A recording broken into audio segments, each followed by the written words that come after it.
So, because people notice that you're able to communicate complex ideas in a simple way, now people come to you and ask for your help, right? So, on the one side you have this culture awareness, how to do business across countries. On the other side you have this ability to write concisely and express complex ideas, and on the other hand you have this ability to get shit done, and which is very, very important in the startup world. But like, how do you operate with limited resources? How are you able to deliver what is expected or even over deliver, given that it's not clear what you're trying to do, there is a lot of things that go against you, and so this ability to get the job done no matter what.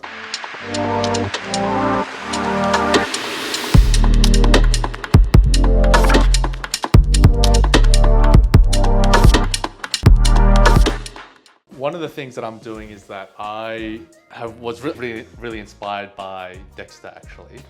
And I saw how he was able to get a remote job firstly in tech, and then now start his own thing, and then pretty much go full time into his own thing while doing his own fractional product management. So I started building on the internet a couple of years ago. Seriously, a couple of years ago. I started writing on the internet in 2019. But now I've quit my job, I've exited one of my businesses in Australia, and I'm on this 10th month journey across Southeast Asia to do a couple of things. One is to connect with people in the tech and the creator space, and bonus if they kind of fit into both, which I think you do. And one of it is also I have started a book idea looking at what does identity, belonging, and connection mean to people who have moved to another country, started a new life, and how do you create a new identity, or how do you build a new identity when all that happens.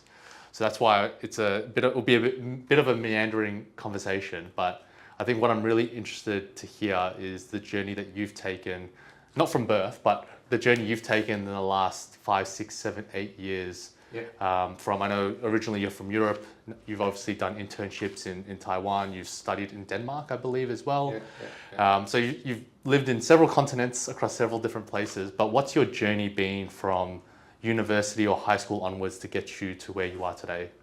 So I always liked traveling, even before, or at least the concept of traveling, even before I could afford to travel.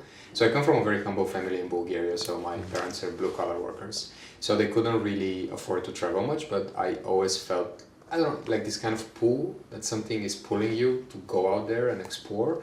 And maybe because I like to read a lot, maybe that's something that came out of, just reading. But my way of kind of translating that to reality was signing up for hospitality school, because my concept at the time was like, if I work in the travel industry, I would be able to travel, right? But turns out it's not that easy, and it's not exactly how it works, but that's how I started. So I signed up for a tourism profile high school in Bulgaria, and once I graduated, I got into uni in Denmark. So I found a uni that's also in hospitality. Okay. And at the time, I think still is, Denmark was offering free education for people from the European Union. So I didn't really have many options, to be honest, because I just couldn't afford many other. So I found that university that was offering that degree, and I was like, I really want to go, and I think that's what I want to do. And everyone in my network, including my family, was like, this is crazy, you can't afford it. At the time I couldn't really speak English that much.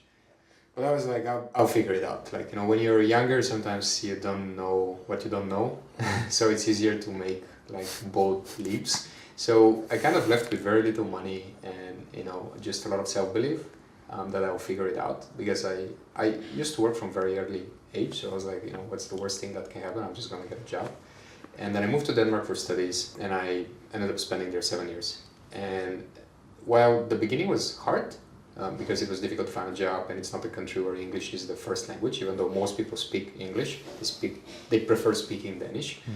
So it was tricky, but down the road you figure out how to navigate the system, you figure out how to make friends. So I ended up starting my first business. I ended up like pivoting a little bit my education into more business related fields. So like I realized that hospitality wasn't for me. As you mentioned yourself, I did 2 internships, one in Greece, one in Taiwan. The Taiwan one was very important because that was 10 years ago, and at the time it wasn't sexy to come to Asia. like all my peers were going towards more interesting destinations like Australia or like Western Europe or North America or like, you know, places that are just cool, right? That everyone agrees that they're nice places. But I don't know, like I felt like Asia would be really exotic and interesting. So when I got an offer from a hotel in Taiwan, I was like, why not? So again, you know, I didn't really think too much about it. I had a little bit of savings and I just moved to Taiwan and I loved it.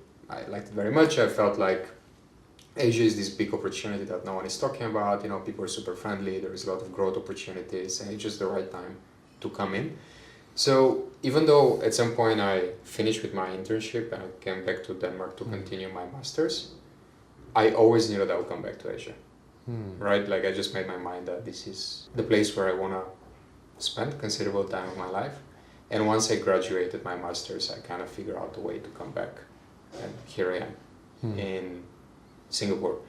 But to end up in Singapore, I spent a bit of time in Malaysia, a little bit of time in 4 years in Indonesia, and now I'm in Singapore. Well, there's 2 points I wanted to touch on. One was, when did you make, because now you're in tech, you're working on an app that connects a community of doctors. When did you make that leap from hospitality into the tech sector? And what was the journey there? Yeah. So I remember when I was in Denmark, at some point I attended a startup weekend. I don't know if you're familiar with startup weekend. Yeah, it's like in the course of 54 hours you start the business.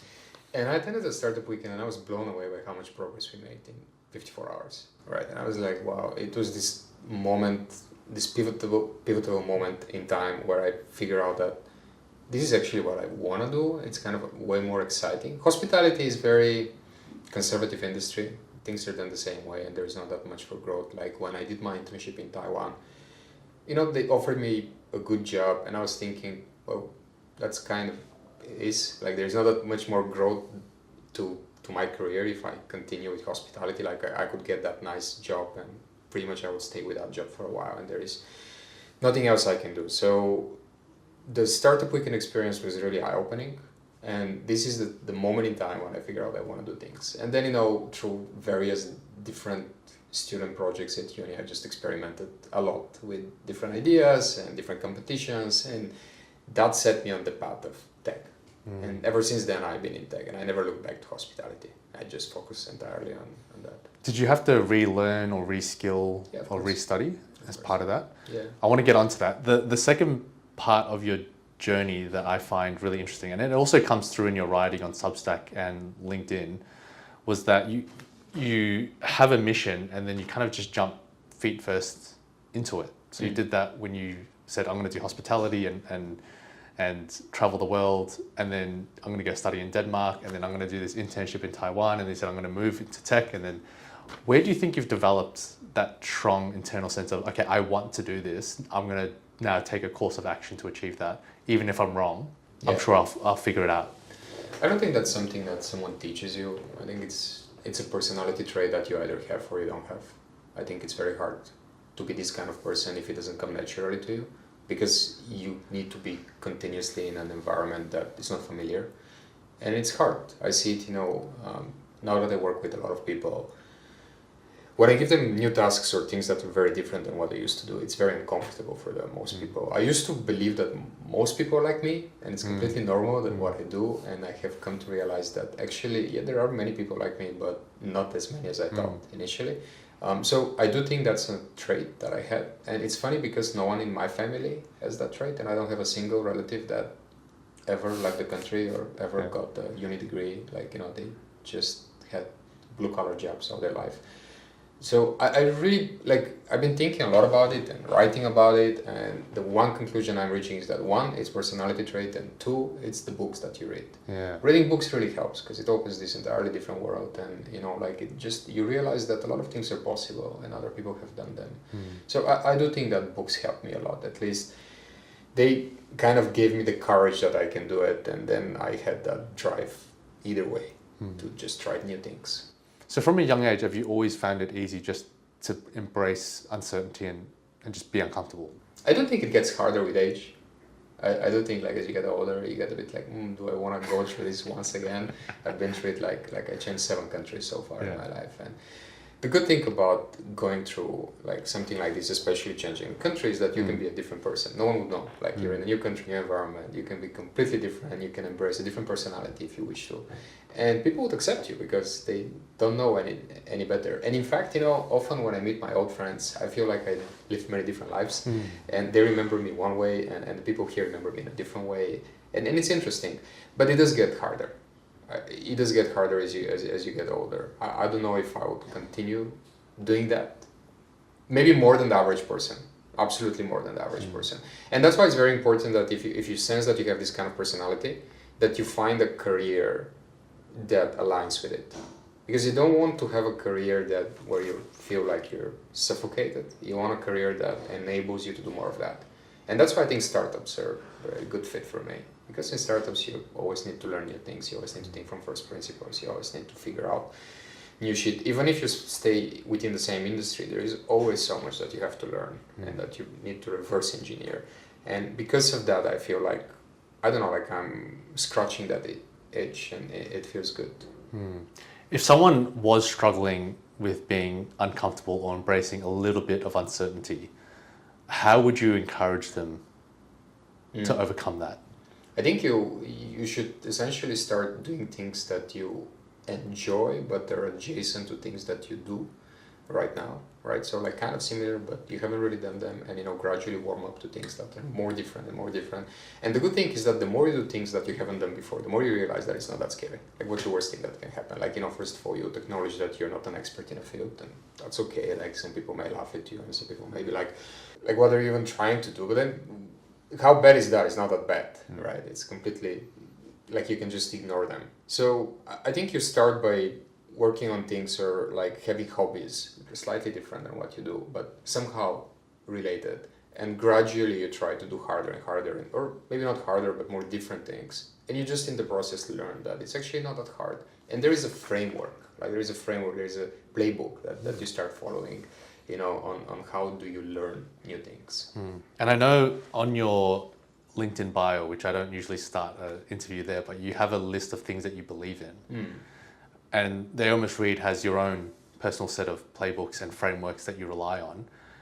Have you developed that solely through books, or is that books plus experience plus things you've just seen other people do? Yeah, I think it's books plus my experience plus other people. One thing you learn is that it's not that much about the content that you consume, but it's the quality of the content. So what you learn is that it doesn't matter whether it's a book or it's an article or it's a tweet or it's like a very short form, as long as it resonates with you. Like in fact, I think there is a lot of really short forms of content that require certain depth of understanding.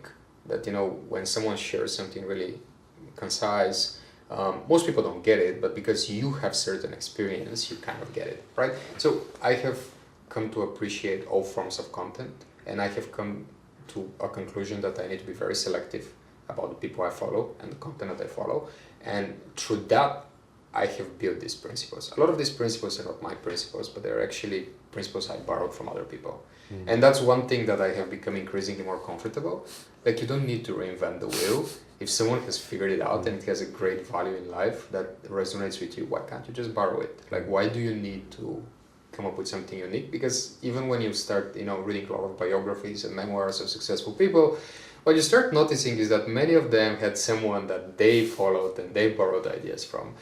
So it's completely reasonable. So that's what I started doing. So they're not necessarily mine. They're just my tweaks of other principles I found in other people or in other books or something like that. And which one have you found the most useful for you right now? Because there's a list of them. Which one do you think? Because at any time, these beliefs or principles can undulate depending on what stage of life you're in and what you're experiencing. What's one framework or principle that you've found particularly helpful for this stage of your life? We can look at it from perspective of work, I guess, because that's what comes to mind, and maybe because I was just working until we met. But and it ties to our conversation on learning new things and trying new things. I think speed is very important. Like you learn faster by doing things, and the faster you do things, the faster you learn, and that's what you want, right? The faster you learn, the faster you can make mistakes, the faster we can correct your course of action. So I think speed is very important, and I like to apply it in everything I do. Like, even if I have friends or like new people in my life that ask for a favor, I try to execute it very, very fast. Because that's, like a core value that I want to be seen as the kind of person who gets the job done very fast and supports you in whatever you need very fast. I don't want to be seen as the kind of person that procrastinates or waits or doesn't take you seriously, because I know how it makes me feel when other people prioritize me and get my problem solved really fast, and I want to make other people feel the same way, right? So that translates in personal life, and also in work. Sometimes my wife gets a bit frustrated because I would expect her also to act with the same urgency that I have. And even like half an hour ago, we were having a little bit of a chat about that. And I'm like, this is the expectation here. And she's like, yeah, but you're not at the office, right? You don't need to be so urgent. But I do think, people appreciate that. And like good people would recognize it, and then, they would mirror that behavior. And the principle of speed, or I think you call it velocity, Yes. on your LinkedIn page. Who did you learn that from? I think I stumbled on a one-page blog by someone. I can send you that later. I'm not sure who exactly, but it was some founder in the US. And it's this thing that when you start your career, you try to build these really fancy websites that are like really complicated. They have a lot of animations, and you're kind of trying to show off that you know how to build a good website. And that's like where you go. And then eventually go back to having extremely simple website with, here go 5 things I believe in, here go 5 quotes that I care about, here go 5 books that I really like. Right. And I'm kind of at a point where I'm transitioning from here go this fancy website that I built to here go this very simple thing that shows what I actually believe in, and it's just HTML and nothing else. And I found one of these websites that was just so clean and so clear, and like I read it and I was like, I have this really high awareness how this person I never met is. And I was like, wow. And I saved it, and I often revisit it, and I have a few of those, right? Like websites that I notice good people have, and like really in a really concise way summarize what they stand for in the world and what matters to them. And I would often revisit that and slowly try to see which of these principles I can apply in my life and it makes sense. And speaking of books, one of my favorite topics. I'm not going to ask you for your favorite or your top 5, but what's the book that you gift the most to others and why? Surely You're Joking, Mr. Feynman. Okay. Yeah. Yep. I really like it because on the one hand you have this extremely successful scientist, right? Like as successful as you can be, like super well known, and like however you define success, he's done it. At the same time, he doesn't really take himself that seriously, and he does a lot of crazy. He has Plays the bomb goes. Yeah, exactly. Like he learned how to open safes and how to hook up with women, and like he has a really interesting life. Like he learned Portuguese. He spent some time there, so I don't know, this kind of balance really intrigues me. Like you can have the best from both worlds. You can be a fascinating person that's fun to be around, but you can also reach the pinnacle of success. And I think the story is just so entertaining, so I keep on giving it to other people. I know he's also a person of frameworks and first principles. What are some of the things that you've learnt off Richard Feynman? I don't know if I learned any particular principles from him. I like to look at him as a inspiration of how to be a more balanced human in life. When it comes to frameworks, I look more at Naval. I'm sure that you know Naval. I think Naval is very good at kind of consolidating, because these principles he talks about, the frameworks or mental models, are not necessarily his. The more you study Naval, the more you actually understand. Again, he gets inspiration from a lot of other people, which is again very reasonable as long as you can communicate that in it. And I think he does. Like he would always give his sources and he would say where this comes from. But the most impactful framework or mental model that I like is the 4 types of luck. I don't know if you're familiar. I think it's very famous, right? Blind luck. Yes, yeah. Correct. And it's been, like a way that, because I've seen it in my life, and because I did a reset in my career at some point, like, in the beginning, I had no direction, or at least I assumed I have a direction by going after hospitality and travel, and I'm going to build a career there, and I'm going to travel the world and all that. And at some point I figured that's not for me and I need to do a reset. So when I did the reset and I started in tech, like I didn't know anything, I didn't know anyone, so I did a lot of the the second type of luck, which is motion. So I did everything you can think about. I joined all possible NGOs and clubs and non-profits, and I started companies, and like I did everything you can think about. And in the process, it was very random motion, but some interesting opportunities came my way, right? So I was like, okay, like if you stay at home and do nothing, nothing's gonna come. But just because I was out there meeting people, networking, I kept on, interesting things started happening. Like an example of that is the current mayor of the city where I used to live in Denmark. He gave us a free office in the municipality, in the same building where he sits. And because he liked us, he liked our energy, me and my co-founder at the time, and he saw that we were like good kids and just trying to do interesting things. And he's like, why don't you just come sit next to me? Because you give us good inspiration. It's a good image for the city to have people like you. So again, that came completely out of motion. And then as I gotten into different tech roles and I started actually understanding a bit more what I'm good at, what I'm bad at, and I started diving deeper in these things, and my effort became more directed. And I got a little bit better in what I do. Then again, I see the benefits, like when you reached out, like, different people start reaching out and, saying like, can I talk to you? Or like, can I pick your brain? Or, hey, you want to invest in my business, because now, people see me as, I know something about tech and I know something about building a company, especially in the 0 to 1 phase. And that's also one of the reasons why I'm actively creating content on LinkedIn, to share how I think so like-minded people can find me, right? And that, I see it as the third type of luck, and I think I'm really seeing the benefits now. A lot of people are reaching out. In fact, I have a very good problem that I have too many opportunities, and I'm very confused about which one to take, right? Which is a great problem, but it is a problem. And what I want to end up with is having this 4 type of luck where you become the best in what you do. And then not only that, you have a lot of opportunities, but also the quality of this opportunity is amazing. And then, you're in the top 0.001% in what you do. So the smartest people find you and they want to work with you. That's the direction I'm taking. So I always saw that mental model as kind of the path that I follow, and it has served me well so far. What I love about that 4 types of luck is that the last luck, I think, can get misunderstood by people thinking you have to be the best at one thing. Where I think how Naval puts it is everyone can be the best at something. Yeah. They just need to keep redefining what they're the best at. Yeah. So they draw from the intersections of various disciplines and domains to be able to create something brand new that no one else has done. So how do you think you're leveraging your background in hospitality, your background, obviously studying in Europe, studying in Denmark, having connections in Taiwan, and also your space in or your involvement in the creator economy? How are you leveraging all those things to create your own, domain where you're the master of it? I think I don't think the hospitality brings any value, to be honest. Maybe a little bit more comfort in speaking with people from different cultures. Maybe that, because I'm introverted, but I don't mind meeting, new people, and I know how to handle different cultures.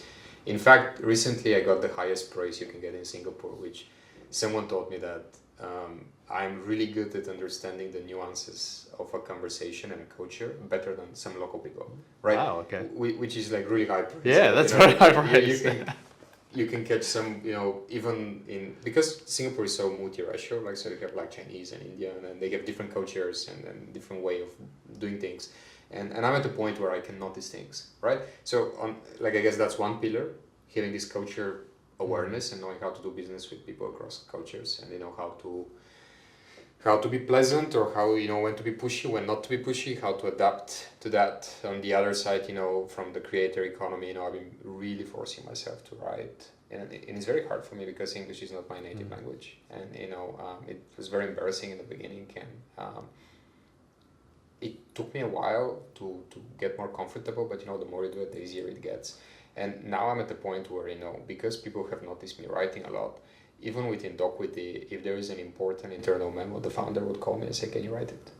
Wow. So sometimes they would write it and run it by me, and they would be like, can you please tell me what I can do better? So because, people notice that you're able to communicate complex ideas in a simple way, now people come to you and ask for your help, right? So, on the one side, you have, this culture awareness, how to do business across countries. On the other side, you have this ability to write concisely and express complex ideas. And on the other hand, you have this ability to get shit done, and which is very, very important in the startup world. Like how do you operate with limited resources? How are you able to deliver what is expected or even over deliver, given that it's not clear what you're trying to do. There is a lot of things that go against you, and so this ability to get the job done no matter what, I think is the third. And I think at the intersection of these three is my specific knowledge, or at least what I think about it is. And I do this thing that once a year I ask my team, what is my superpower? What is one thing that comes easy to me but it comes hard for other people? And the feedback they gave me is very aligned with what I just communicated. One thing that strikes me is you've been able to navigate many different cultures from a very young age. Because from university, you would have been, 18? Yeah. And then for the last decade or more, you've been in various different countries, 7 total now. Is that where you think you've developed that cultural awareness and that ability to communicate culturally, just from being in these very uncomfortable situations at first? You go to a new place, you need to build a new circle of friends. You need to get a job. You need to figure out how to be successful in that new environment. So you're forced to interact with people, you're forced to understand people. So that helps a lot. My previous business also, like we did a few pivots, but the last pivot was essentially, we were helping foreign companies expand across Southeast Asia. So a typical day would be, I would start the day talking to an American founder, then talking to an Australian founder, then talking to a Korean founder, and talking to a Japanese founder. And what happens is that it's in a very short period of time, you see these very, very different people that are intelligent in very different ways and that expect things to be done in a very different way. And it's tiring for your brain to adapt, but once you pick it up, people appreciate it. Especially in Asia. I think, maybe Western folks are kind of used, because, we use English to do business most of the time, and maybe, because we watch American movies, we expect that American culture is kind of understood. But, there are nuances that if you capture, everyone appreciates, and especially in Asia, where, culture is very different, and there is not that much awareness about how Korean culture works, how Japanese culture works, how, Indian culture works, and what is okay to do, what is not okay to do, and So I do think that, me traveling, living in these new environments, plus having that job was very helpful. And writing, why did you want to start writing? I wanted to start writing for the sake of getting better at it, right? Because the only way to get better at something is by doing it and getting feedback from other people. And I guess a second reason of why I started is because there is this quote on Twitter everyone uses all the time. It's like, I think, what was it? If you're not thinking enough, you need to read. If you're overthinking, you need to write, or something like that. And I always felt like I have a lot to say, and writing is going to help me. Whether someone reads it or not, it's just going to help me express that and have more clarity in my mind. So because of that, I kind of started. I guess to get better at it, but also to overall, become more clear in the way I think. To make a bit of a tangent to what we were talking about before, was it your first business or the one you're talking about where you're helping startups to grow in Asia? No, not my first. I had many. Many, okay. With that business, is that still going? Are you still, no, okay. So what did that business specifically look to do? So you're working with startups right across the world to grow specifically across Southeast Asia. So we started as a co-working space in Indonesia, which was very nicely designed, and we got a lot of design awards, right? And the space was going great up until COVID, as you can imagine. And COVID was pretty harsh. So we needed to figure out a way to pivot. And one lesson that we had is that most of our clients were actually foreign companies. Okay, so most of these foreign companies really struggled in Asia to navigate the waters, and how do you find the right vendors? How do you, get first wins in a new market? So we started helping people, and the way we did it is that we connected, it was like a marketplace model for professional services. We would connect the company coming in with the local vendors that we vetted and trust, and that's how essentially the business evolved. And it was quite interesting because I built a really good network across the region, and I still, every once in a while revisit and meet some of the people I know.